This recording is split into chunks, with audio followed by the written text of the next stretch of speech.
I told my mom I want to die and she just scrolled through her phone.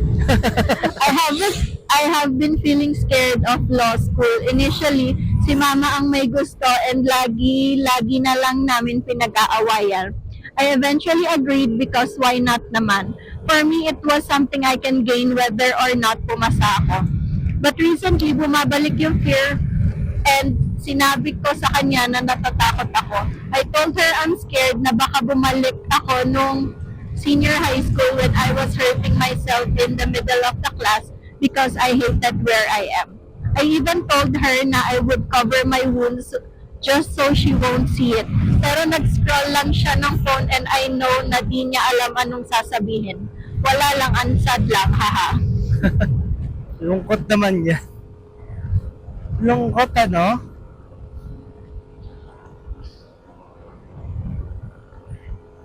Siguro, hindi ganun kaganda yung connection nila. Pwede.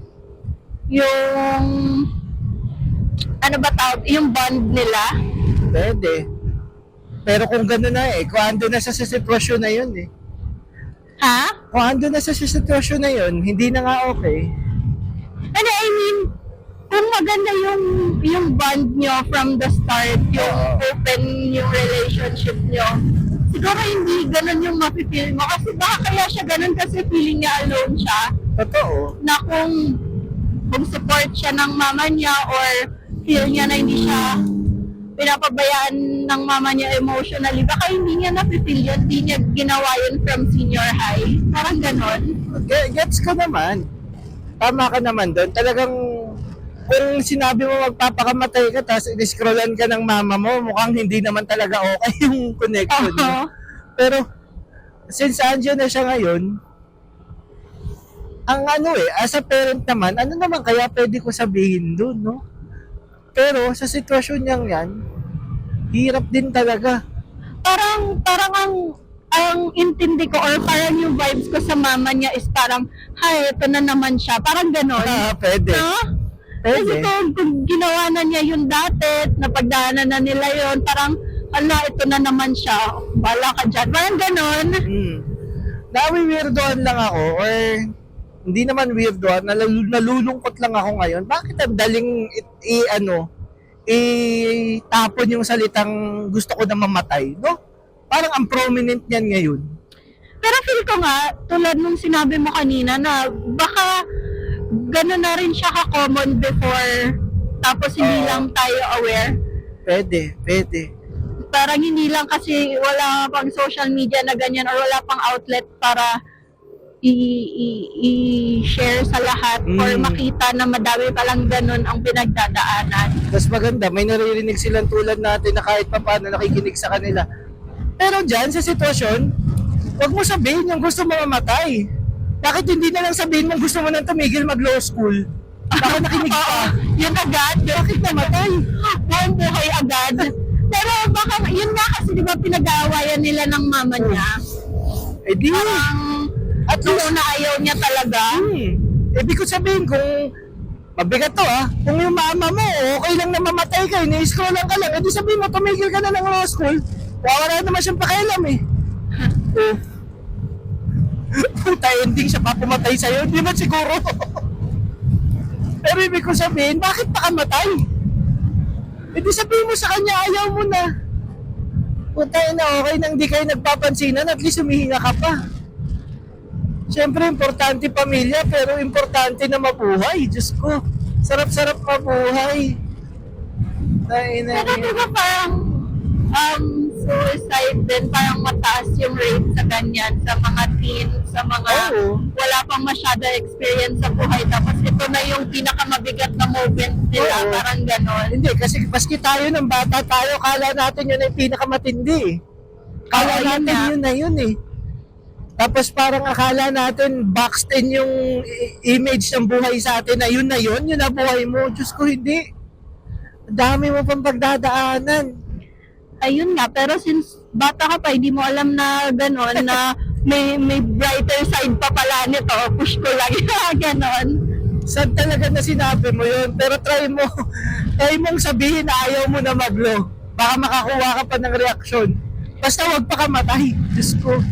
Hindi kaya may something na siya na, hindi siya mismo. I mean, yung mga sa suicide, sa mga ganun, di ba something mentally yon or Oo naman, meron talagang depression. Kaya nga dapat, binibigay sa kanila na, or sinasabi sa kanila na hindi lang yun.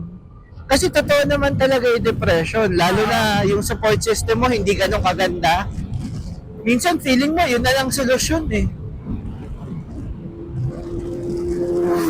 Pero dapat kasi nila ma-realize, kung ano meron ngayon, hindi na yan yung bukas eh. pero paano mo siya mape-prevent or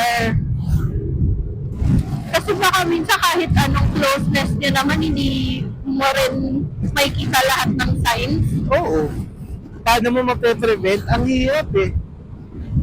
or just be there parang ganon. Hindi mo rin masasabi kasi Present, ganon. yung mga depressed, ang galing magtago eh. Hindi mo alam na yun na pala pinagdadaanan eh. Pero ang pinakamaganda dyan, yan, I think na tama yung ginawa niya na nag-release siya dyan. Tapos pinakamaganda dyan, magkwento ka ng magkwento. And bilang Kasi yung mali sa ganon. sa ganon, wala namang Kumari mali. sa sitwasyon niya. Wala namang mali. Wala akong masasabing mali doon. Hindi rin siya mali na nararamdaman niya yon. Baka hindi lang siya nakakatsyempo pa ng makakausap niya na mapapakita sa kanya kung gaano kasarap mabuhay. Kasi minsan masarap man mabuhay through example. Pag nakasama ka ng tao na parang nakita mo na parang ba't ito, ang sarap-sarap ng buhay. Kahit nakikita mo na wala ng pera, lahat zero na, bakit siya parang ang saya pa din niya? Pero hindi ba dapat yon mag-start internally? I mean, sa household nyo, kung yung parents mo nga na ganon. Kasi syempre siya yung example mo as an adult eh. Totoo. Na Ang parang sarap mabuhay na kahit Oo. anong mangyari. dapat siya yung mag-guide sa'yo na hindi pa yan yun. Unfortunately, hindi ganun ang Kaya nga, Hindi ganun ang laging bigay ng bara sa buhay, iba-iba eh. Kaya ang pinakamaganda niyan, kung sa family mo wala, sana may tao ka makakausap na kahit pero may paano. hotline sa ganun, di ba? Pero ngayon, parang di na sila naniniwala doon. Ang daming, feeling ko nga ang dami ng parang nawala ang buhay dahil walang nakikinig. Pero dapat malaman talaga nila. Sa totoo lang, the fact na humihinga ka, nag-i-improve ka everyday. Kahit ano panlala na sitwasyon mo, Pero kasi di mo rin naman masasabi if talagang na ano ka na sa depression eh. Parang kahit anong pagiging optimistic mo, maging positive thinking mo, ganun. kaya Medyo mahirap. kailangan mo talaga ng psychiatrist, kahit paano, mag-therapy. Pero yun nga, tayo, bilang taong nabuhay na ng matagal, pinakamaganda naman natin magagawa, kasi hindi mo nga malalaman kung sino talaga depressed, hindi mo rin makikita kung sino depressed. Be an example kung bakit masarap mabuhay.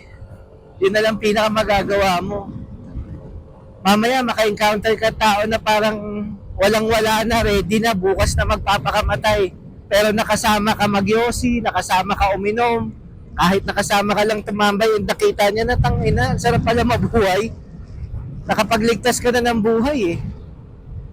Fortunately, ganun talaga. Sa sitwasyon naman ni ate, ang hirap So, niya. kailangan mo talaga ng friend. Kailangan mo ng friend, or kunyari ako sa akin nangyari simula, tas ganon, kailangan mo maging open sa iba eh. Yun na lang ang masasabi ko talaga eh. Kasi kung di mo nakakikita yung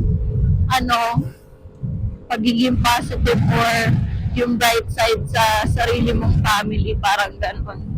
Sinasabi ng iba na parang ako, naniniwala ako sa meditation, spirituality, tapos yung belief in yourself sa kay God.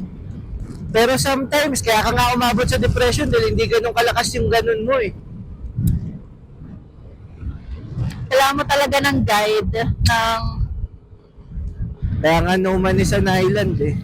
oo.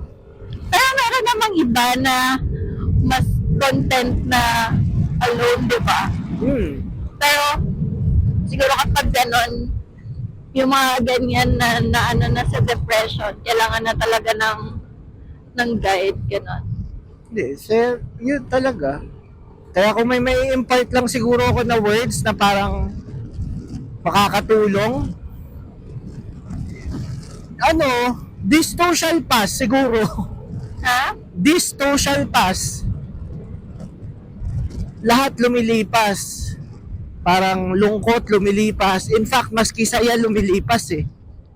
So, kailangan mo lang talaga tatagan sarili mo. Hindi lang tatagan na sarili mo, be present every moment. Pag malungkot, tatagan mo sarili mo. Pag masaya, maging present ka every minute ng masayang buhay na yon. Kasi lilipas din yan. Babalik ka na naman or may bago ka na naman pagdadaanan. Pero never mong iisipin, kasi katulad niyan, nagiging root ng depression mo, di ba, ang pangit na sitwasyon mo ngayon. Kaya gusto mo nang tapusin, iniisip mo yung future, parang wala nang magandang kalalabasan eh. Kaya ngayon nga na wala ka na nakikitang brighter side Ayan aside nga. from itong sitwasyon mo. Eh, this too shall pass, maging present ka na lang, ano ba meron ka ngayon? Kasi hindi ako naniniwala na hindi ka makakita ng kahit anong bagay na to be thankful for eh. Pero pag too focused or too hooked up ka na sa kung ano pwede mangyari in the future, nakakalimutan mo na kung ano meron ka ngayon. Kaya lagi mong itatatak sa isip mo, this too shall pass, this too shall pass. Maging masaya man yan, malungkot man yan, lilipas at lilipas din yan. Tanging labanan dyan is kung andyan ka pa. Kaya payo natin kay ate sa totoo lang, huwag muna pakamatay, try tayo iba. Tayo mo sabihin na ayaw mo na maglo. Baka may ibang labas, huwag muna pakamatay, Diyos ko po, ang aga. Nakakapalag eh. Gusto mo na magpakamatay? Boss,